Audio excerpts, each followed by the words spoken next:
सुप्रभात। मैं शिल्पा माहुलकर संस्कृति स्कूल से। कहानी सुनना सभी को अच्छा लगता है और हमें कहानी सुननी भी चाहिए, क्योंकि कहानी से हमें बहुत ही सुंदर सीख मिलती है। आज मैं आपके लिए ऐसी ही एक सुंदर कहानी लेकर आई हूँ। आज की हमारी कहानी का नाम है घमंडी आम का पेड़। एक किसान ने उसके बगीचे में एक आम का पौधा और एक नीम का पौधा लगाया था। इन दोनों पौधों के बीच में एक नारियल का पेड़ था। ऐसे ही कुछ दिन बीतते गए।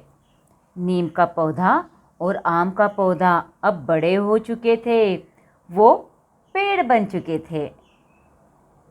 आम के पेड़ को बहुत सारे स्वादिष्ट आम लगने शुरू हो गए थे। नीम के पेड़ को भी नीम के फल लगने शुरू हो चुके थे। आम का पेड़ बहुत ही खुश था। एक दिन नीम के पेड़ ने आम के पेड़ से कहा, अरे भाई आम के पेड़, कितने दिन हो गए हमने आपस में बातें ही नहीं की। तभी आम के पेड़ ने बहुत गुस्से से नीम के पेड़ से कहा, मुझे नहीं समय तुम्हारे साथ बातें करने के लिए। देखते नहीं मुझ में कितने स्वादिष्ट आम लगे हैं। सभी लोग मेरे आम चखने के लिए आते हैं। बेचारा नीम का पेड़, उसे बहुत बुरा लगा।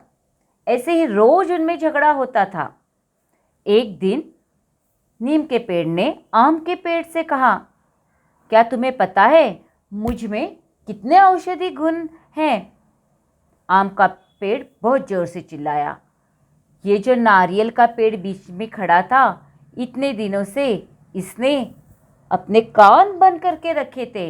ये इन दोनों के झगड़ों में कुछ भी नहीं बोलता था, क्योंकि ये इन दोनों का हमेशा का ही था। लेकिन उस दिन कुछ ज़्यादा ही हो गया।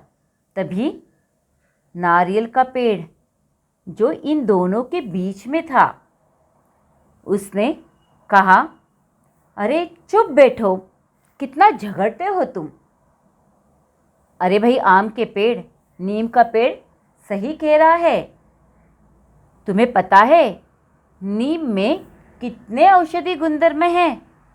आम के पेड़ को बहुत गुस्सा आया। आम का पेड़ बहुत चिल्लाने लगा। ऐसे ही दिन बीतते गए।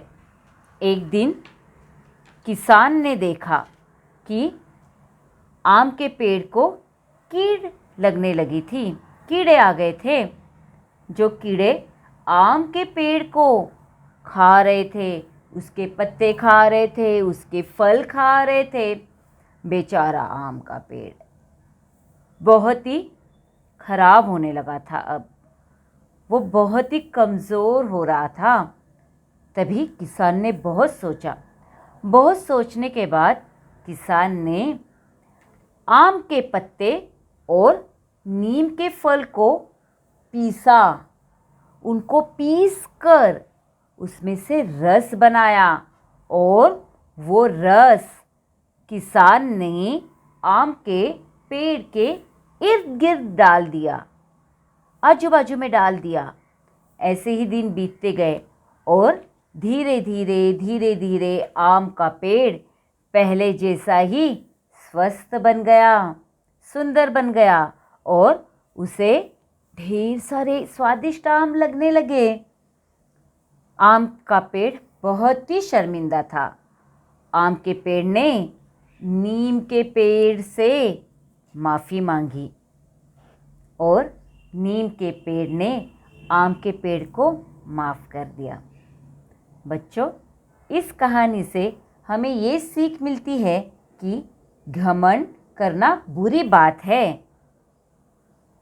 धन्यवाद।